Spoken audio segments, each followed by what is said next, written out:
Hello, my dear friends. How are you doing? Hope you are having an amazing day and not having to deal with drama. Ready for new stories I have for you today? Let's go to the first one. And don't forget to listen to the end of the story, guys, to hear my insights. Enjoy the stories, and don't forget to like and subscribe. And of course, don't forget to leave a comment. I, 28 female, am engaged to the love of my life, my fiance, 31 male, who I'll call Mark. We've been together for 3 years, engaged for 6 months, and are due to get married in just under 3 more. Everything between us, our relationship, our communication, our shared values, has always felt stable. Mark is kind, funny, reliable, and thoughtful.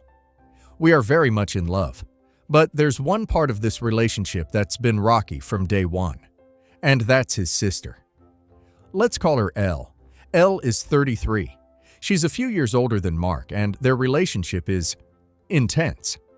Not in a creepy way, but in that overly close sibling way where they share inside jokes from childhood and seem to have a sixth sense for each other's moods. Their parents divorced when they were young, and Elle practically helped raise him during the more chaotic years, which I respect deeply. But what I didn't anticipate was how much Elle would resent me for simply existing. From the moment I met her, Elle has made it clear she doesn't like me. Not with outright hostility. She's too polite for that. She uses what I now understand as her signature move, passive aggression masked as charm, backhanded compliments, faux sweet remarks, little digs designed to sting without leaving a visible wound. The first time I met her at a casual family BBQ, she smiled and said, "Oh wow, he's never dated someone like you before. Interesting choice, Mark." She said it sweetly, almost like a joke, but I remember how quiet it got afterward. At the time, I laughed awkwardly and moved on. I told myself I must have misread it. But then came more. "You're not family yet," she said with a wink during a Christmas toast when someone referred to me as Mark's future wife. "Oh, we'll see if she lasts long enough to make it down the aisle," she joked during a bridal shower planning session. "She must really love you. Or maybe she just really loves real estate," she told Mark in front of me, after we announced we were buying a condo together. Every comment was made with a sugary tone, a smile, sometimes even a giggle. It was never enough to confront her directly, not without looking overly sensitive or like I was starting something, but it was always just enough to make me feel small, out of place, like a trespasser in their family's inner circle. For a long time, I didn't say anything.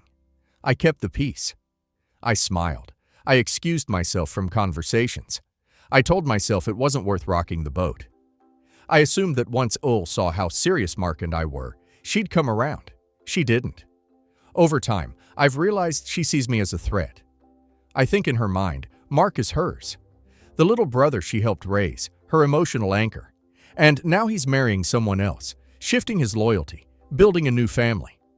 I don't think she knows how to handle that, so she retaliates, not with screaming or tantrums, but with barbs dressed as banter. Now here's where things blew up. Last weekend, we were invited to a family dinner at their parents' house. Just a casual Sunday thing. His mom made lasagna, Mark brought wine, we brought a pie for dessert. Everything was relaxed. Elle showed up late. She made a point of hugging everyone but me. She said, "Wow, you really went all out with your outfit, huh?" I was wearing jeans and a nice blouse. I smiled and said, "Thanks, I guess."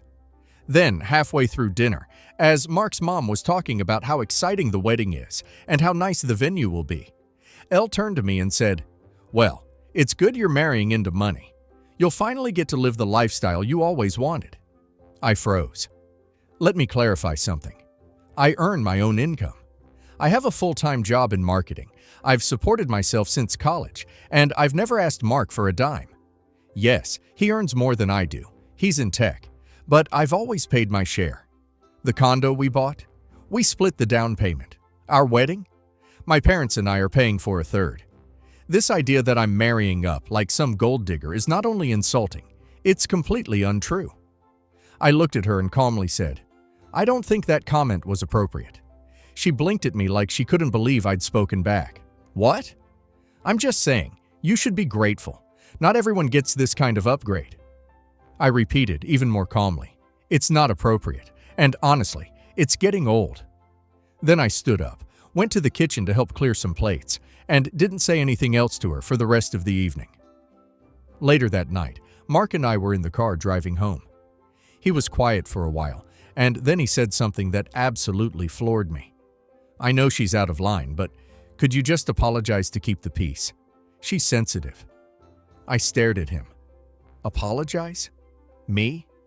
I asked him what exactly I was supposed to apologize for. Calling out a rude comment, not laughing at a dig directed at me.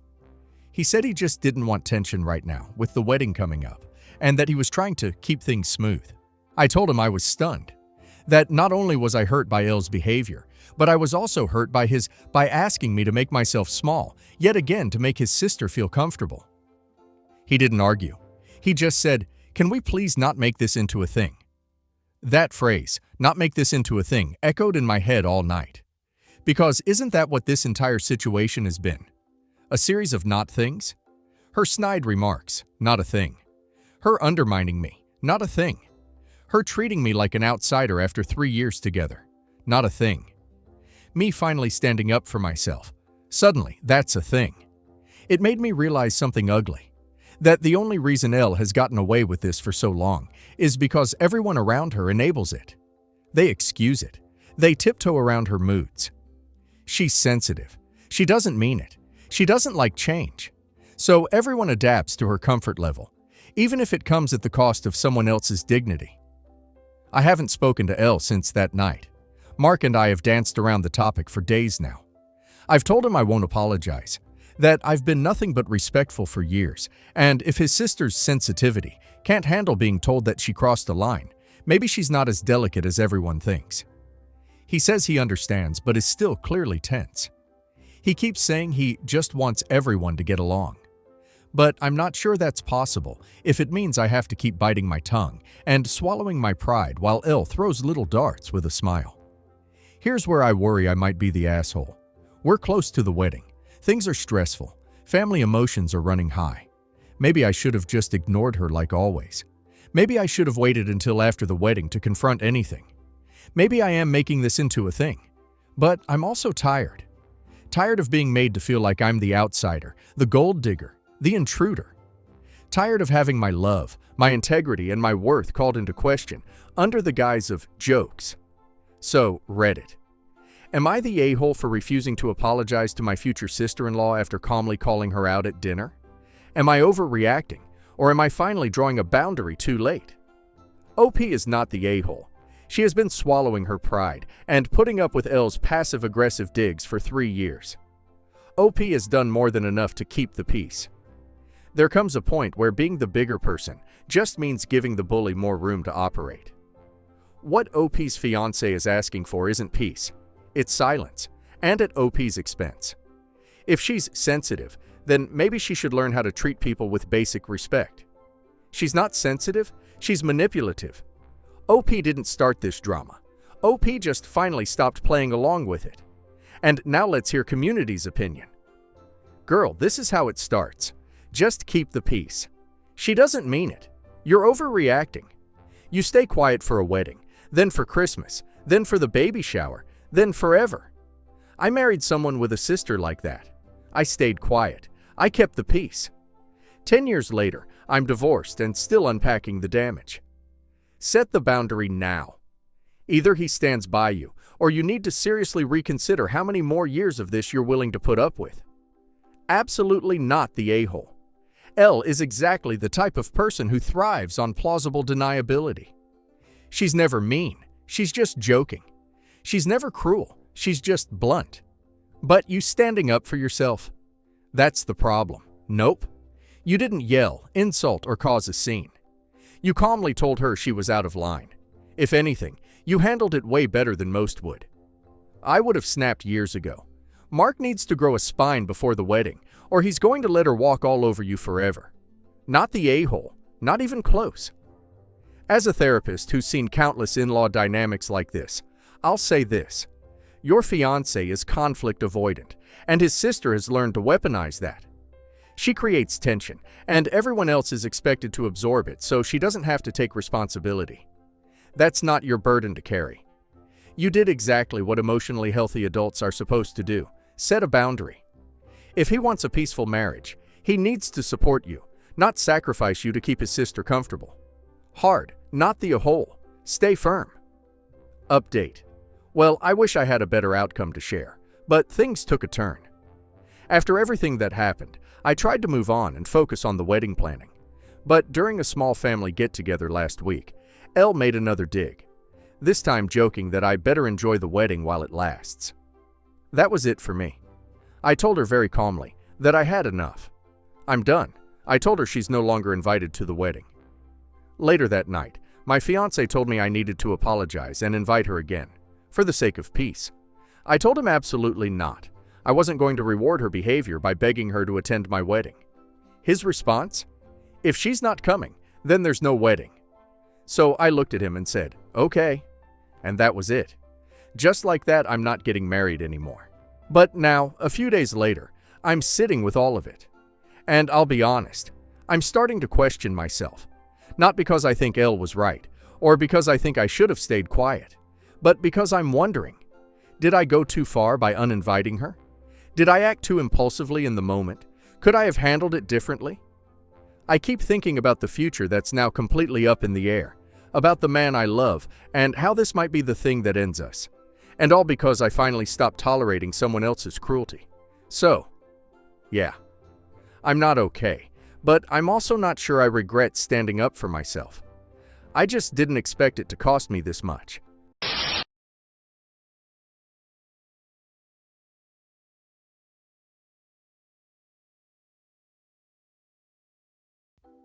My husband and I both have somewhat difficult mothers.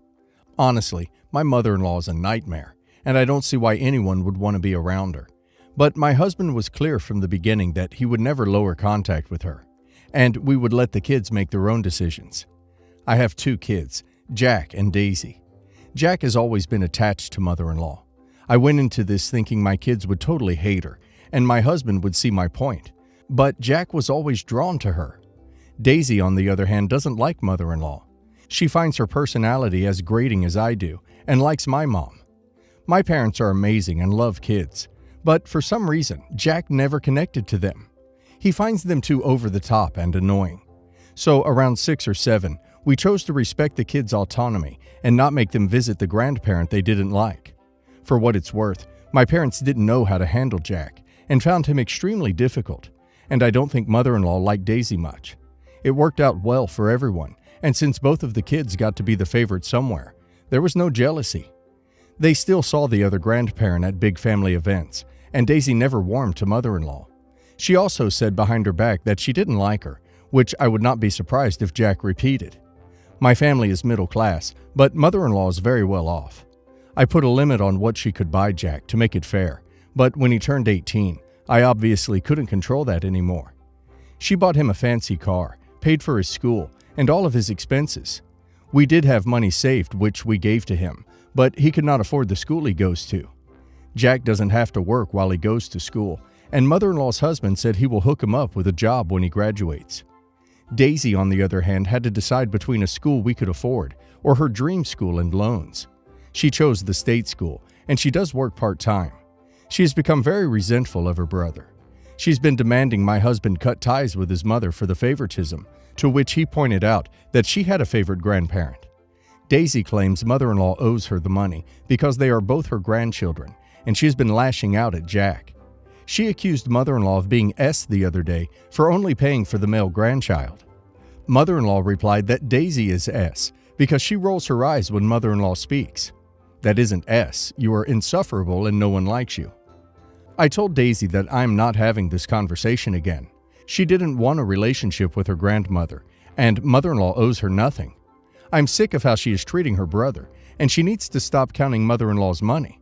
I said it is absolutely off the table, and Daisy thinks that I'm being unfair and controlling. My parents think I was too harsh. Everyone sucks here. You and your husband did your kids a disservice by not continuing to even attempt to foster relationships with all of their grandparents. Yes, children should have a degree of autonomy to decide who they want to be around, but 6 to 7 years old is hardly the age to make well-reasoned decisions that will impact the rest of your life. Allowing the kids to play favorites was always going to lead to issues. Have you considered that Daisy's dislike of your mother-in-law was heavily influenced by your obvious dislike of her? Because it very likely was. That said, mother-in-law is epically crappy to so blatantly display her favoritism. Daisy is justified in being pissed, but she is not in lashing out at her brother or making demands, because mother-in-law can do what she wants with her money, and Daisy isn't entitled to any of it. You're the a-hole for years ago allowing a rich grandparent to openly only like one child. And your husband is the ultimate a-hole for not realizing his mother is most likely, in fact, very S. This isn't going to go away, and it's a problem you as the parent created by not wanting an actual parent. You basically let her be around your son knowing she's not a good person, just because she has money. Is your husband staying around for a paycheck in the end? This all sounds like a daughter who will go non-contact once she can. All bad all around, and all could have been prevented years ago. Everyone sucks here. The way I see it, and I'll probably be in the minority here, is that you both created this situation from the beginning, and now you have no one else to blame but yourselves. You catered to your children, allowing them to be disrespectful and to have favorites, and in turn, the grandparents had their favorites too. You raised your son and daughter to believe that they don't have to be respectful, and they don't have to get along with someone they don't like, even if it is family. Now that they've grown, jealousy has reared its ugly head, and you wonder why that is. Your daughter can't help feeling jealous, but she can stop acting entitled. You even said that you always supported her in hating mother-in-law. You brought this all on yourselves. Basically, my daughter, 20s, divorced her husband, 30s. They have a 3-year-old boy together who is the joy of our small family, as he is our first grandson. They divorced last year, and we found out earlier this year that it was because he was cheating on her since their son was born, but our daughter never provided a reason why. I thought there might be more to the story, so I called him and we talked for a bit. I ended up finding out that my daughter had dealt with depression from her pregnancy that we had no idea about, and it took a toll on him. Before anyone gets mad at me for understanding his side, please know that he apparently tried to go to therapy with her multiple times, and she rejected it. It's also not like he never tried to fix things. He still is very active in their child's life and co-parent. My daughter has seemed happy, so I assume they were civil. A few weeks ago, he called me and told me that he did not have any money to pay his rent this month. He used to live with my daughter, but moved out when they separated. And it was because he was helping to pay for a significant amount of his child's expenses. He is unemployed and has been sending most of his money to my daughter for their child. I felt really bad and decided to give him some money to pay his rent from my private account. We were pretty well off, and I thought it would be cruel to let him become homeless when I could help him. Especially since my daughter has a good job, I thought it was rude of her to ask for money for their child knowing he could not afford it. It wasn't like she would become broke if he did not give her the money for a few months. Then my daughter found out and became extremely upset with me, accused me of siding with her ex-husband over her, saying that I never cared that he cheated, which is not true. She thinks that because I am still friendly with her ex, just because I am nice to him, does not mean I'm okay with him cheating on her at all. I told her she should not want the father of her kid to become homeless. That was cruel and petty, and she basically just hung up on me and has not talked to me since then, which was a few weeks ago. My wife and I have argued over this as well.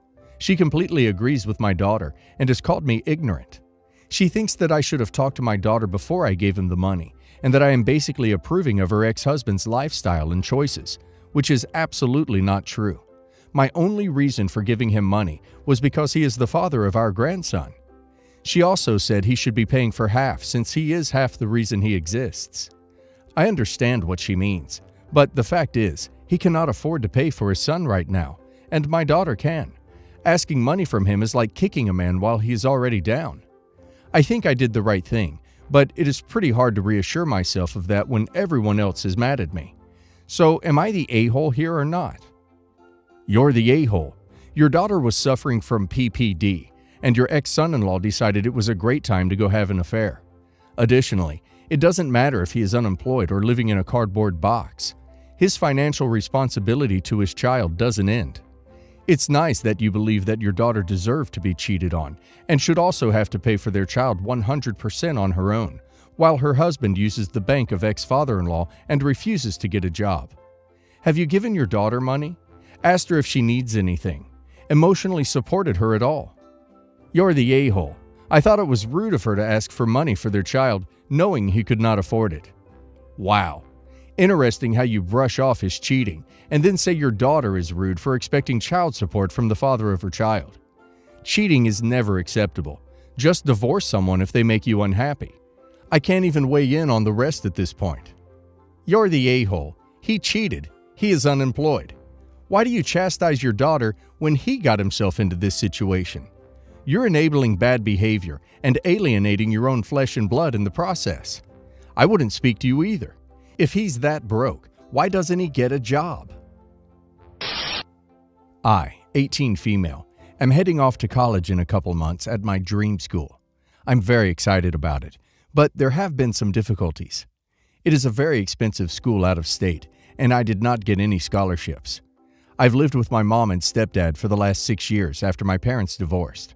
My older brothers decided to live with my dad after the divorce because they were already in high school and didn't want to leave their friends. My parents divorced because my mom had an affair with my now stepdad. She has always been very open about it and knows it was wrong, but I have always been much closer to my mom than my dad, so that's why I decided to live with her. My dad tried to keep a relationship with me during the first couple years after the divorce, but it always seemed forced and awkward to me, and eventually I just stopped wanting to visit him. He will still call and send me letters and gifts for birthdays and holidays, but I don't really put much effort into keeping up with him because I don't feel close to him. My dad always told me that he had money put aside for college for me, and now that I'm going to be attending an expensive school, that money is really going to help. I called him to ask him how it was going to work with him giving me that money, and he gave me a couple options. He said he could transfer smaller amounts into my account every month, or give me the lump sum all at once. He said it was up to me. I told him I wanted the lump sum, and he agreed and transferred all of it into my account. I was excited and happy because it was a lot of money, more than I expected. I told my mom about it, and instead of being happy for me, she was pissed. She said that was less than half of what my dad gave my older brothers. She told me she knew exactly how much my dad had saved for my brothers because they were still together when my brothers were preparing for college. That got me pissed off too, because I felt my dad was playing favorites, and if there was extra money that he had saved for me, I could really use that money too. So I called him and started yelling at him for giving me less money than my brothers. He apologized and told me that was all he could afford to give me. He said he has fallen on some hard times over the last couple years, and that I would know that if I had ever bothered to take interest in him. He said he saved all he could afford for me, and felt bad it wasn't the same amount as my brothers, but that was all he could do, and told me he would try to save more and give it to me in smaller amounts. I told him to not even bother, and that this was the kind of thing that made me not want to have a relationship with him. I told him he was a selfish a-hole, and that I was glad I decided to live with Mom instead of him. I later got calls and texts from my brothers, telling me I was way out of line, and that my dad did the best he could for me, even though it was clear I want nothing to do with him. You're the a-hole. He gave you a very generous college fund. That's the most he could save. If falling on harder times and being unable to save you as much as he did your brothers is the kind of reason you don't want a relationship with him, I'm very excited to hear what your mother has saved for you in terms of a college fund. Seriously, you all but cut your dad off. He still provides you the most college money he can, and you get pissy because you wanted more? Wow, you got pissed that your dad might have been playing favorites with your brothers, even though you clearly played favorites when you chose your mother. You're the a-hole and an entitled brat, totally. And ask that favorite mother of yours how much she saved for your college, instead of blaming your dad who you chose to keep away. Holy duck-a-roni, you're the a-hole. You haven't had a real relationship with your father for years, and were initially really surprised and happy at the amount of money he gave you. You do not live with him, nor do you put an effort into your relationship. You get no right to decide how much or how little effort he puts back into you. Yes, he may have given your brothers more, but he's experiencing financial hardships right now, and still considered you enough of a priority to save up some money for you. I, 35 female, have a 19-year-old daughter. For the past 5 years, I've been dating my current boyfriend. We have a 4-year-old son together, and I moved into his house after our son was born. He's pretty fiscally successful, and I don't work. I admit I haven't always been a good steward of money, and he's been burned in the past by people overspending his money. So we agreed that I'd have a set amount I could spend on myself. He pretty much knows what I spend the money on, but doesn't usually say anything unless I'm spending too fast, or if I end up buying pretty stupid. However, one point of contention between us is in regards to my daughter. When we moved in, he helped my daughter enroll in a local Christian boarding school with a good arts program, which my daughter wanted. However, she dropped out at the start of senior year when she said the teachers were mean and the work was too hard. My boyfriend said this disappointed him beyond what could be expressed in words. He barely spoke 2 words to her after she moved back into the house, and my daughter moved out when she was 18 with her now fiance. She's now pregnant, despite the fact that both her and her fiance, 21 male, have no steady employment. Her fiance works part-time at a fast food joint, and she cleans houses. She called me the other day and said she wanted to go to urgent care because she was experiencing ringing in her ears, but that they were at least $150 short to pay for a potential trip there. She said this was a one-time ask and she'll pay me back, but she said she couldn't give me a definite date of exactly when. I tried to in the past bring up the possibility of my boyfriend giving my daughter another chance, but he shut the conversation down. I know that if I Venmo'd my daughter the money, my boyfriend had a 90% chance of flipping out and saying that was not what he wanted his money spent on. I asked my daughter if this was a one-time medical visit, if she or her fiance couldn't just go to the local Advance America and get a payday loan.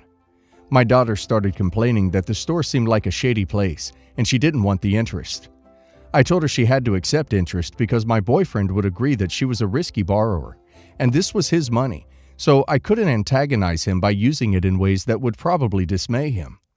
I told her to look at the payday loan because I couldn't help her. Am I the a-hole? You're the a-hole. You're pretty duck and judgy about your daughter's life circumstances for someone who was a teen mom who admits to a lifetime of being irresponsible with money. While you don't really owe your daughter anything, as she's an adult, abandoning her to play house with a new family is pretty ducked up. You're the a-hole. You're 35 with a 19-year-old daughter and had a kid with a person you'd only been dating a year prior. You said your boyfriend didn't speak to your daughter much after she moved back home, before turning 18, after dropping out of Christian boarding school he got her into. And you're fine with a grown man acting so childish towards your daughter. You admit you don't work and have been bad with money in the past, and now rely entirely on him? And now, when your daughter needs medical attention, you won't help her because your boyfriend would get mad? Doesn't sound like you should be judging your daughter so harshly. Sounds like you should be judging yourself. You're the a-hole. She made one mistake when she was a kid, and now she can't come to you or your boyfriend for help at all. She's asking so she could see a doctor. It's only $150. You need to get a job so you can have your own money. If something happens to your relationship, you'd be out of luck, and guess who won't be there to help you?